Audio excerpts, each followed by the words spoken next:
رسول اللہ صلی اللہ علیہ وسلم تکون النبوۃ فیکم ما شاء اللہ ان تکون، نبوت رہے گی تمہارے مابین مسلمانوں جب تک کہ اللہ چاہے گا کہ وہ رہے، یعنی میں رہوں گا۔ ثم یرفع اللہ اذا شاء یرفعها، پھر اللہ اسے اٹھا لے گا جب اللہ چاہے گا کہ اسے اٹھا لے، یعنی پھر میرا انتقال ہو جائے گا، نبوت ختم ہو جائے گی، اب تمہارے مابین نبوت کی برکات و سعادتیں نہیں رہے گی۔ ثم تکون خلافۃ علی منہاج النبوہ، میں نے واضح کیا تھا کہ حدیث کی اصطلاح اصل میں یہ ہے، خلافت علی منہاج النبوہ، خلافت راشدہ کی اصطلاح جو ہے وہ حدیث میں نہیں آئی ہے۔ پھر اس کے بعد ایک دور ہوگا خلافت کا جو بالکل نبوت کے طریق پر ہوگی، نبوت کے نقش قدم پر ہوگی، جو نظام میں نے قائم کیا جوں کا توں، بغیر کسی بال کے فرق کے وہ قائم رہے گا۔ فَتَكُونُ مَا شَاءَ اللَّهُ أَن تَكُونَ، پھر وہ بھی رہے گا جب تک کہ اللہ چاہے گا کہ رہے۔ ثُمَّ يَرْفَعُ اللَّهُ إِذَا شَاءَ يَرْفَعَهَا، پھر اللہ اسے بھی اٹھا لے گا جب چاہے گا کہ اٹھا لے۔ ثُمَّ تَكُونُ مُلْكًا عَاضًّا، عَضَّ يَعُضُّ کہتے ہیں دانتوں سے کاٹنے کو، کاٹ کھانے والی شے، عَاضًّا۔ فرمایا پھر اس کے بعد ایک دور آئے گا جو کاٹ کھانے والی ملوکیت کا دور ہوگا۔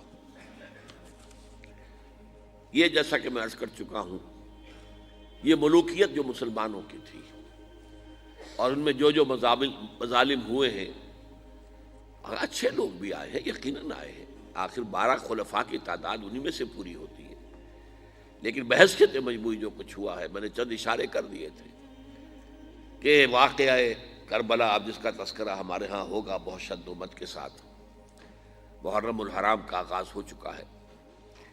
پھر یہ کہ واقعہ ہررا جو نہایت افسوسناک واقعہ ہماری تاریخ کا، جس کا کہ ذکر کرتے ہوئے بھی لرزہ طاری ہوتا ہے، مسلمانوں نے اور مدینۃ النبی کی حرمت کو ایسا بٹا لگایا کہ 3 دن تک کے لیے جائز ہے، حلال ہے، جو چاہو لوٹو اور جس کو چاہو ریپ کرو۔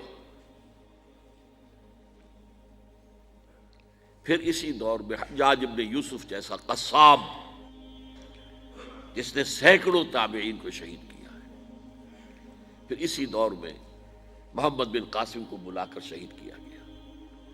خطرہ ہوتا ہے ملوکیت کو کہ کوئی مد مقابل بن کر نہ آ جائے، کوئی اتنا بڑا پاپولر نہ ہو جائے کہ ہمارے اقتدار کو چیلنج کرے۔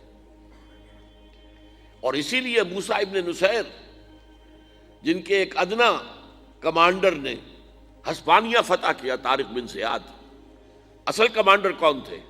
موسیٰ بن نصیر۔ انہیں بھی بلا کر بوڑھے آدمی کو دھوپ میں کھڑا رکھا ہے، یہاں تک کہ وہ بے ہوش ہو کر گر گئے اور پھر قید رکھا۔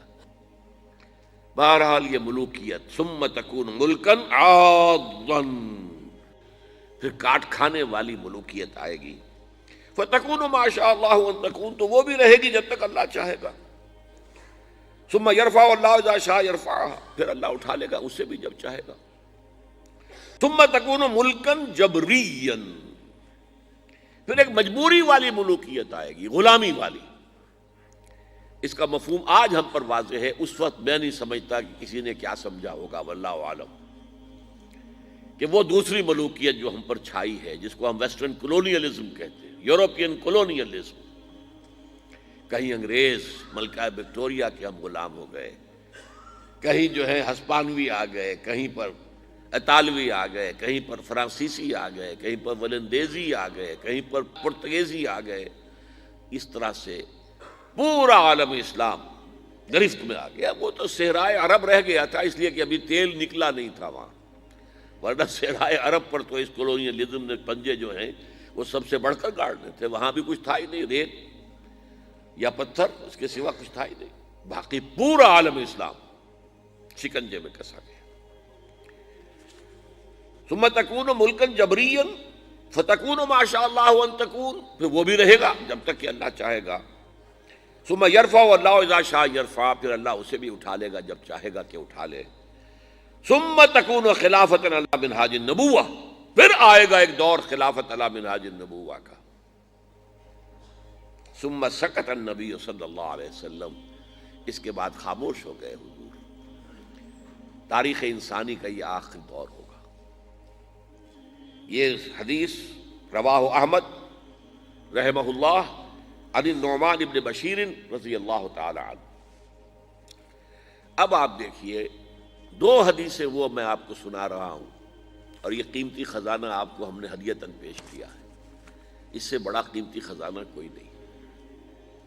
موجودہ مایوسی کے حالات کے اندر دل میں جو ایک امید کا چراغ روشن ہوتا جن احادیث سے، کہ ہم کہہ سکتے ہیں دنیا والوں سے کہ اور بھی دور فلک ہیں ابھی آنے والے، ناز اتنا نہ کریں ہم کو ستانے والے، ستا لو جو ستانا ہے تم نے، لیکن بالآخر tables will be turned، معاملہ بدلے گا، حالات تبدیل ہوں گے۔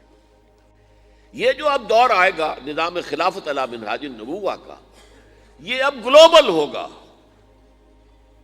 یہ گلوبل ہونا اس کا لازم ہے پوری دنیا میں، تبھی تو حضور کا مقصد بعثت مکمل ہوگا۔ وما ارسلناک الا کافۃ للناس بشیرا ونذیرا، تبھی تو بات پوری ہوگی۔ لہذا اب سنیے حدیثیں۔ عن ثوبان رضی اللہ تعالی عنہ، یہ حضور کے غلام تھے جنہیں آپ نے آزاد کر دیا تھا، تو بعض روایات میں ان کا لفظ نام پورا آتا ہے۔ عن ثوبان مولا رسول اللہ صلی اللہ علیہ وسلم، حضور کے آزاد کردہ غلام ثوبان سے روایت ہے۔ قال قال رسول اللہ صلی اللہ علیہ وسلم، انہوں نے بتایا کہ نبی اکرم صلی اللہ علیہ وسلم نے فرمایا، ان اللہ زوالی الارض، اللہ نے میرے لیے تمام زمین کو لپیٹ دیا یا سکیڑ دیا۔ فرأیت مشارقہا و مغاربہا، تو میں نے اس کے سارے مشرق دیکھ لیے، سارے مغرب دیکھ لیے۔ وَإِنَّ أُمَّتِي سَيَبْلُغُ مُلْكُهَا مَا زُوِيَ لِي مِنْهَا، اور میری امت کی حکومت ان تمام علاقوں پر قائم ہو کر رہے گی جو اللہ تعالیٰ نے زمین کو سکیڑ کر یا لپیٹ کر مجھے دکھا دیے۔ اس کے بعد بھی کوئی نا امیدی اور مایوسی کا معاملہ ہوگا؟ ٹھیک ہے، درمیان میں جو دور آنے ہیں، مکے والوں پر جو بیت رہی تھی صحابہ کرام پر وہ بیتا، احد میں شہید جو ہوئے وہ ہوئے، بالآخر تو اسلام غالب ہوا، بالآخر تو حضور 10,000 قدوسیوں کے ہم رکاب مکے میں فاتح کی حیثیت سے داخل ہوئے کہ نہیں ہوئے؟ تو ابھی بہت کچھ ہونا ہے امت مسلمہ کے ساتھ۔ We deserve the punishment, divine punishment، لیکن اس کے بعد جو ہونا ہے وہ یہ ہے۔ اب یہ روایت بھی ہے، نوٹ کر لیجئے، رواہ مسلم، یہ گویا کہ صحیحین میں سے ایک، چوٹی کی دو کتابیں جو ہے حدیث کی ان میں سے ایک کے اندر ہے، یہ صحیح مسلم کے اندر ہے، جامع ترمذی کے اندر بھی ہے، سنن ابی داؤد کے اندر بھی ہے، سنن ابن ماجہ کے اندر بھی ہے، اور اس کے راوی میں آپ کو پہلے ہی بتا چکا ہوں حضرت ثوبان ہے۔ دیکھیے یہاں اقبال جو ہے اس کے میں نے اشعار جو ہے لکھے ہیں ساتھ ہی، یہ وہ ترجمان القرآن، وہ اس امید کا، اس وقت کا، ایک جگہ تو بہت ہی خوبصورت انداز میں کہا ہے، جب گئے ہوئے تھے قرطبہ، اور قرطبہ میں جو مسجد ہے جامع قرطبہ، وہ ایک دریا کے کنارے پر ہے۔ جیسے کبھی یہ مسجد جو ہماری تھی بادشاہی مسجد، یہ دریائے راوی کے کنارے پر تھی، راوی اس کے ساتھ بہتا تھا۔ بڈھا راوی تو ہمارے اپنی جو ہے اس میں رہا ہے کہ اس راوی کو بڈھا راوی کہتے تھے، وہ گندا سا ایک نالا، وہ تھا اصل میں بیٹھ۔ اسی طرح وادی الکبیر، وہ جو وادی الکبیر ایک دریا تھا، اس کے کنارے پر مسجد قرطبہ ہے، اور اقبال وہاں کہہ رہا ہے، آب روان کبیر تیرے کنارے کوئی دیکھ رہا ہے کسی اور زمانے کے خواب۔ وہ ویژنری تھا، سیر تھا، دیکھ رہا تھا۔ گاہ میری نگاہ تیز چیر گئی دل وجود، گاہ الجھ کے رہ گئی میرے توہمات میں۔ نبی تو نہیں تھا نا، کبھی توہمات کا بھی غلبہ ہو جاتا تھا، کبھی اپنی عقلی الجھنیں بھی غالب آ جاتی تھی، لیکن کبھی وہ کیفیت بھی ہوتی تھی، گاہ میری نگاہ تیز چیر گئی دل وجود۔ اب دیکھیے وہ کیا کہہ رہا ہے، آسماں ہوگا سحر کے نور سے آئینہ پوش، اور ظلمت رات کی سیما پا ہو جائے گی، پھر دلوں کو یاد آ جائے گا پیغام سجود، پھر جبیں خاک حرم سے آشنا ہو جائے گی۔ آج انسان اکڑا کھڑا ہے، اللہ کے سامنے سر بسجود ہونے کو تیار نہیں ہے، لیکن ایک وقت آئے گا پھر دلوں کو یاد آ جائے گا پیغام سجود، اور پھر جبیں خاک حرم سے آشنا ہو جائے گی، حرم کی مٹی پر جا کر، حرم کے فرش پر جا کر یہ جو میری پیشانی ہے لگے گی۔ انسانوں کی آنکھ جو کچھ دیکھتی ہے، لیکن یہ کون سی آنکھ ہے؟ یہ اندر کی آنکھ ہے، جس کو وہ خواب کہہ رہا ہے کہ آب روان کبیر تیرے کنارے کوئی دیکھ رہا ہے کسی اور زمانے کے خواب۔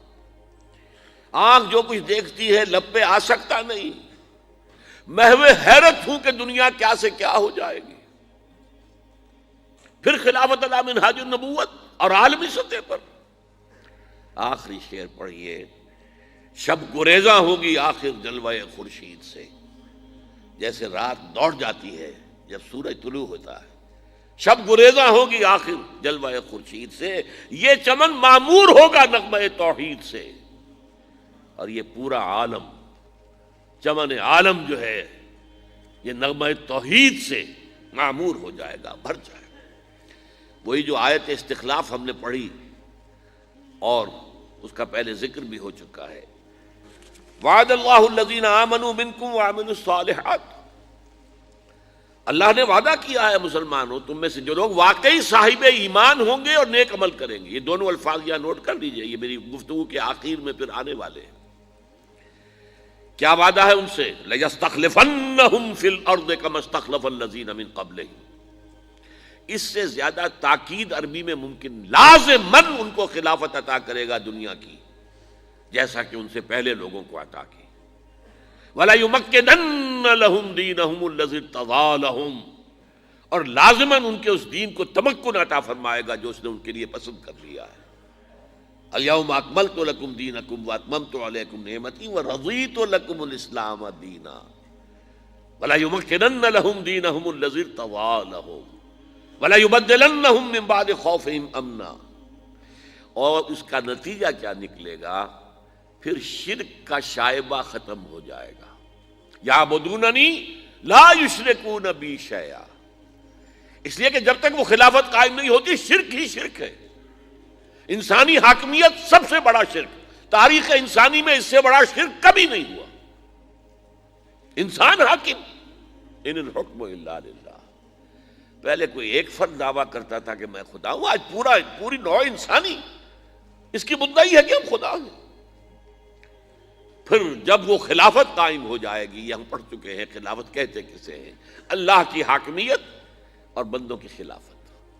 جب وہ ہوگا تو شرک کا قلع کما ہو جائے گا، پھر ان کی بندگی خالص بندگی ہوگی، پھر وہ ہماری عبادت کریں گے تو وہ خالص ہوگی، ورنہ کیا ہے، مسجد میں ہماری عبادت کریں گے، باہر جا کر کسی اور کا حکم جو ہے مانیں گے، کسی اور کا جھنڈا اٹھائیں گے، زندہ باد کا نعرہ لگائیں گے، کسی ایسی عدالت میں جائیں گے جہاں اللہ کے حکم سے فیصلے نہیں ہوتے، کسی ایسی پارلیمنٹ میں جا کر بیٹھیں گے ڈٹ کر اور ترا چڑھا کر جہاں اللہ کا حکم نہیں نافذ کیا جاتا۔